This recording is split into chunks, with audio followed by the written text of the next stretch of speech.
Jadi hari ini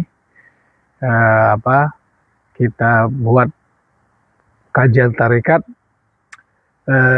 dalam rangka menyambut hari kemerdekaan, ya. Jadi karena tema ini kemerdekaan tentu sangat identik dengan tarekat itu sendiri, gitu loh. Jadi bagaimana jiwa kita itu merdeka atau terjadinya pembebasan jiwa itu tentu harus dimulai dari namanya itu tazkiyatun nafs, yaitu penyucian jiwa. Jadi kemerdekaan jiwa itu mesti lahir dari proses tazkiyatun nafs, yaitu penyucian jiwa itu. Jadi dalam tarikat, ya, penyucian jiwa itu dimulai dari masuk tarikat, ya. Jadi mulai pembaiatan itu, mulai dibaiat, itulah mulai proses penyucian jiwa itu berlangsung, gitu loh. Itu fase awalnya dari situ. Setelah dibaiat, dia menerima nur Allah itu, kolbunya, ya, atau gelombang Tuhan itu, seistilah yang disampaikan oleh Hayanda Guru itu, atau unsur ketuhanan, faktor tak terhingga itu. Di situ baru bisa terjadi penyucian, ya. Maka dimulai dia dari dibaiat. Setelah dibaiat, baru dia dikasih lagi proses penyucian jiwanya lewat kolbunya itu dengan zikrullah, dengan amalan zikrullah yang mesti dikerjakan pagi dan petang, dan itu sesuai dengan perintah di Al-Quran, ya, di surat Ar-Ra'af 205, kan itu dia. Lalu setelah dikasih amalan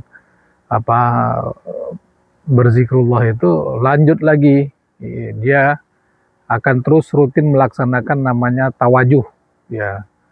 Tawajuh itu sebagai sebuah penyelarasan gelombang rohani si murid dengan rohani gurunya. Itu tawajuh dalam makna arti praktikal zikrullahnya. Dia terus beradaptasi, menyesuaikan gelombang rohaninya dengan gelombang rohani gurunya.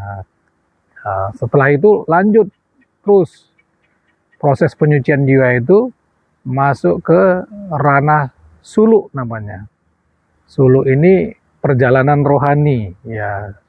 Dia suluk 10 hari, ya, di khusus di tarekat yang bersanad kayak Hayanda Guru Profesor kita ini, itu suluk 10 hari, ya, melaksanakan atau bahasa lainnya khalwat, ya. Itu juga proses penyucian jiwa. Dari situ dia menerima suatu karunia yang luar biasa, mendapat suatu amalan zikrullah,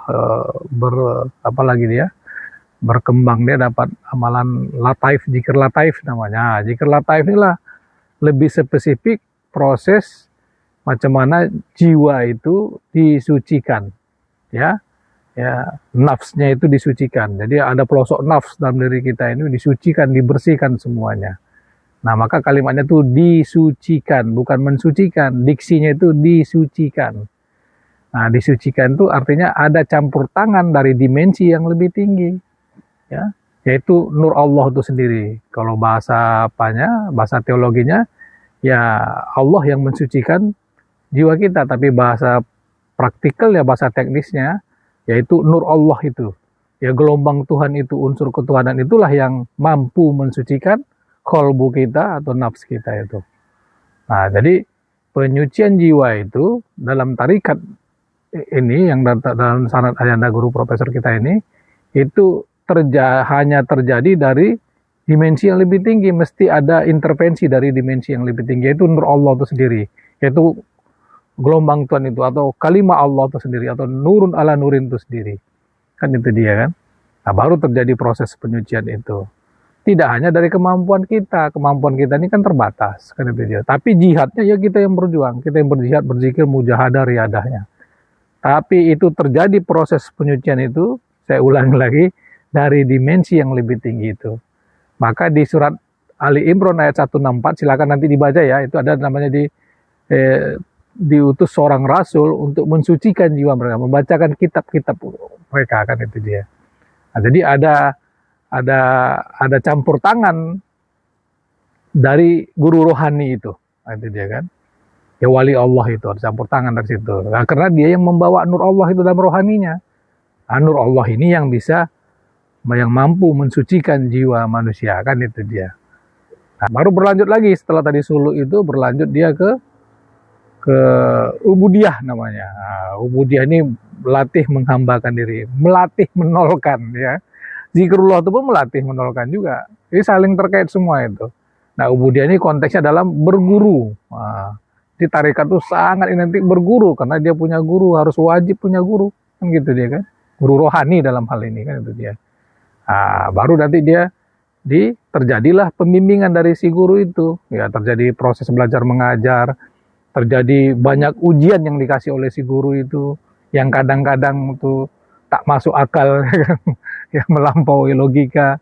Nah, dalam konteks berguru ini, berubudiyah ini, nah itu terjadi banyak ujian antar sama murid ya, dan dari guru ke murid, dan antar sama murid. Wah, itu yang luar biasa tuh. Banyak ujiannya, banyak tantangannya, karena si murid ini kan pengen merebut kesayang gurunya. Itu dia. Jadi tidak terhindarkan itu terjadi sikut-sikutan ya, seperti berkompetisi. Karena dia pengen diperhatikan gurunya, kan gitu dia. Disinilah banyak terjadi apa ya, dalam tanda kutip chaos antara si murid itu.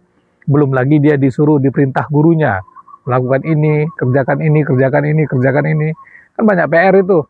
Kalau yang sudah pernah langsung merasakan berguru, langsung akan dikasih PR sama gurunya. Amalkan ini, kerjakan ini, kan gitu dia kan. Yang itu kadang-kadang tidak masuk di akal, kan? Tapi harus dikerjakan, kan itu dia kan. Nah, itu dia. Itu berat di situ ya. Itu maka dikatakan kalau di tasawuf itu kan namanya ada suhbah. Suhbah ini masuk di ranah ubudiyah itu, ya, berguru itu. Nah, karena kalau sudah bertarikat itu ya harus subah, harus mendekat kepada guru agar terjadi resonansi rohaninya. Terjadilah apa? Karena rohani guru itu dimensi lebih tinggi, terjadi di resonansinya rohani si murid, terjadi penyucian, pembersihan. Kan itu dia. Nah, terus mendekat ya, seperti sepasang kekasih yang pernah saya sampaikan di video sebelumnya. Ya begitu. Ya berguru begitu, seperti sepasang kasih untuk meraih cinta si guru itu. Ya, jadi sampai nanti dia betul-betul mendapatkan getaran cinta gurunya itu. Kan itu dia kan. Nah, itu yang mesti dilakoni para pengamal tarikat. Jadi proses penyucian jiwa itu ya, lewat dibersihkan kolbunya itu suatu proses yang panjang dan sampai mati. Sampai mati.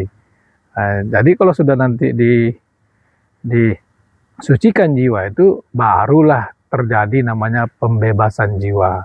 Ya, terjadi kemerdekaan bagi jiwa itu, ya kan? Tidak hanya kemerdekaan secara zahir, tapi yang lebih penting adalah kemerdekaan batinnya. Dia lepas dari kemelekatan akan sifat-sifat hewanianya ini, yang di pelosok nafsnya ini. Dia lepas dari kemelekatan dunia akan dunia, ya. Dia lepas dari kemelekatan, dari riuhnya pikiran yang liar itu, dan gejolak-gejolak batinnya itu. Nah, itulah baru dia dikatakan benar-benar merdeka, benar-benar jiwanya telah terbebas, kan itu dia. Nah, jadi kembali lagi ya, di momentum hari kemerdekaan ini ya, kita ayo lihat ke dalam diri kita ya, sedang berlangsungkah tuh proses penyucian jiwa itu. Karena ini prakteknya sangat berat, kan itu dia kan, maka tidak bisa tidak dibimbing, harus dibimbing. Karena ujian kita di hidup di zaman milenial ini, wah luar biasa ya. Kita tak berhenti tuh scroll HP ya kan. Nah, sehingga membuat proses penyucian jiwa itu mirip-mirip tanda kutip nggak dikerjakan lagi ya kan, terabaikan. Nah, jadi mari ditanya lagi ke dalam diri, ya kontemplasi lagi, bangun tafakur lagi, bangun muhasabah lagi, ya. Ini proses jiwa saya ini sudah terhenti apa masih terus berlanjut. Nah, itu tanyakan ke dirimu kita masing-masing. Ya, karena ini sungguh berat ya. Jadi ya, yang kita hadapi pun luar biasa, dunia luar. Nah, momentum ini kita ambil untuk ya bagaimana kita maju terus ya. Maju terus ya, jangan sampai gagal proses penyucian jiwa kita itu. Nah, terus laksanakan jihadnya, mujahadahnya pagi petang ya, tawajuh ya, dan juga yang lain-lainnya.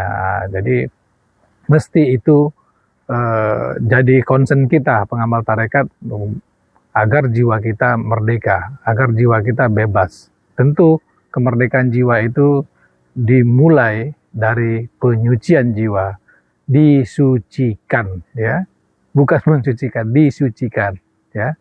Oke ya, saya kira itu